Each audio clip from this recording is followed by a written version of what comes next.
there was just a sense that I had as a mom, that God had not only done a work in your life, but He was bringing y'all together. And so I would encourage the parents, and the moms or the dads, the grandparents, to just cling to what God showed you. In His time, He'll bring it to pass.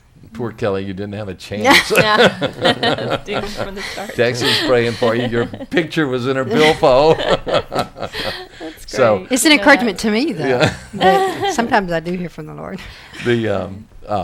So you guys were serious after you came back, after y'all both had gone through the school. Now, while you were overseas, the Lord really was working in your life, giving you a sense of call. Is that right? Mm-hmm. Yeah.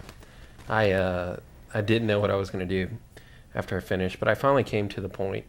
What in this school, you would go through a 9-month training period. The last 3 months were overseas, and we went to Mongolia and Siberia, and we were in some of these remote parts where I didn't have contact back to the States, and it was pre-internet days, and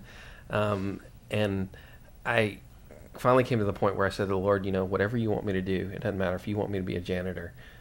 I want to do whatever you have called me to do for your glory, and I want to be faithful with it. And it was when I really came to that point, when I finally just relinquished it to God, that He came and really spoke to me very vividly and clearly that I was supposed to start this discipleship training school, and that we have started, called Ambassadors for Christ. And it really felt like it was supposed to be an interdenominational school that was started geared towards 18 to 25-year-olds back in San Antonio, and that's what I ended up doing. So.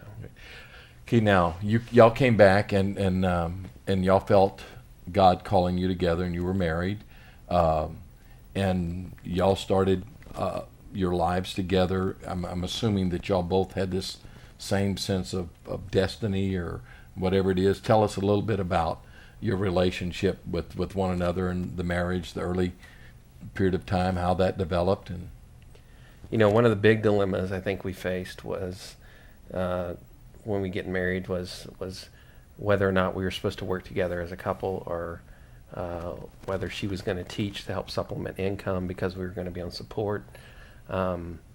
And trust in the Lord for our finances, and we prayed about it. We came to you guys, I remember, got advice, and a few different people, and just really felt like we were supposed to work together to establish this ministry, and that we would trust God, and that He would take care of us. And it's been amazing just to see the faithfulness of God, not just from a financial aspect, but from an organizational aspect, from so many different facets of how He has taken care of us. And I really think those first couple of years before we had children, when we were working together, God helped to use that in both of our lives to cement the vision that He had. And I think it was healthy for our relationship.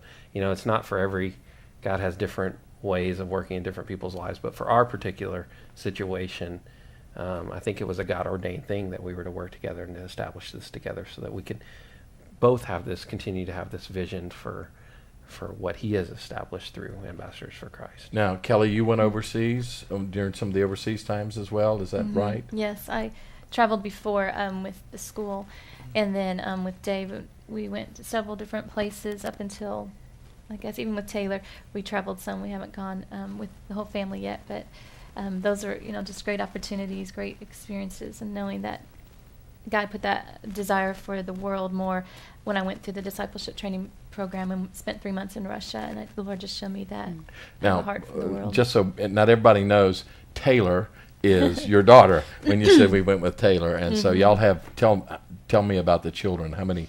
We have 3 children. Taylor is 5 years old, and she just started kindergarten. She's our oldest. Riley is 3 years old, and then Braden is 4 months old. Wow, that's a handful for preschoolers, 5 and under. For you, you've got a big responsibility there. That's something else. A lot of work. I know that before Taylor was born, that y'all went through a really difficult time, and you thought you were going to have a child, and you lost that child. Tell us about that. I know what was going on some in your lives. We were praying for you guys, But why don't y'all tell us about that? Yeah, we, I'd known people who'd had miscarriages, and my sister-in-law, my brother, had gone through one, and I felt for them. It was hard, and but I think until you actually go through it, I just had no idea you could love somebody so much who you've never held, you've never seen.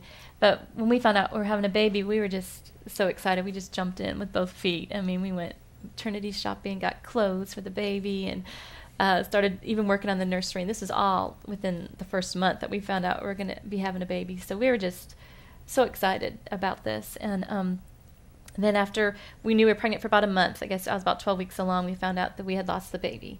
Mm-hmm. And it was, a lot harder than I thought it would be. Just looking at other people from the outside, walking through that was really challenging. I mean, you have the doubts, the fears of just, can we even have children?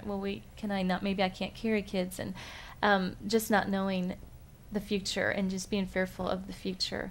And the Lord had me write a poem, and one of the lines, it says, we may miss a few years here, but we'll be united forever.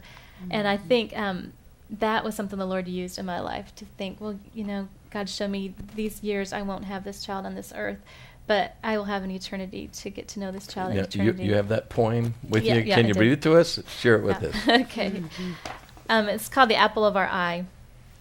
In just a few weeks, you became the apple of our eye, the joy in our hearts, the constant smile we could not hide.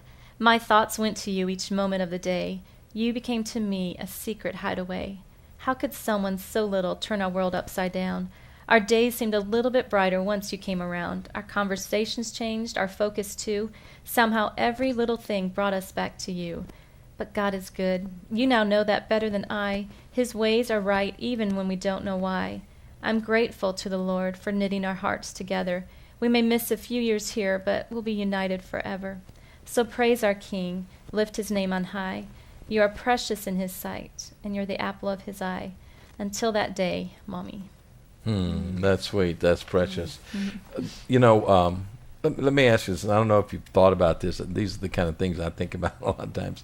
When something like this happens, normally there's some kind of impact that's left on our lives in some way. Every person that comes into our lives, I believe, is God uses to impact us in some way or another.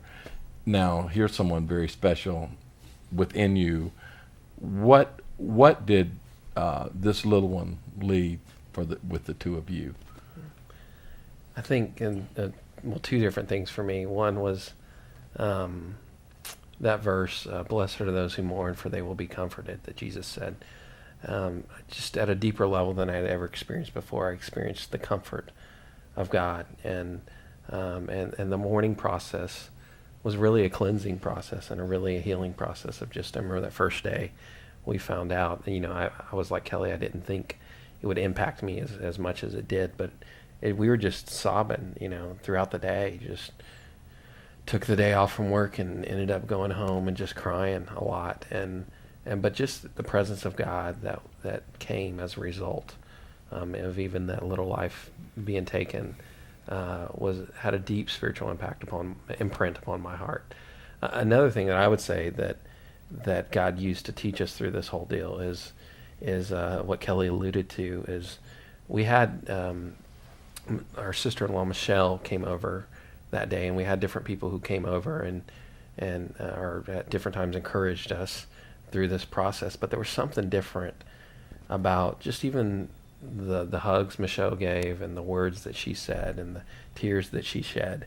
There was something different because she had experienced that depth of sorrow. And there's something, I think, that happens to each one of us whenever we go through a hard time, and God ends up turning that around and later on uses that so that we can relate to another person.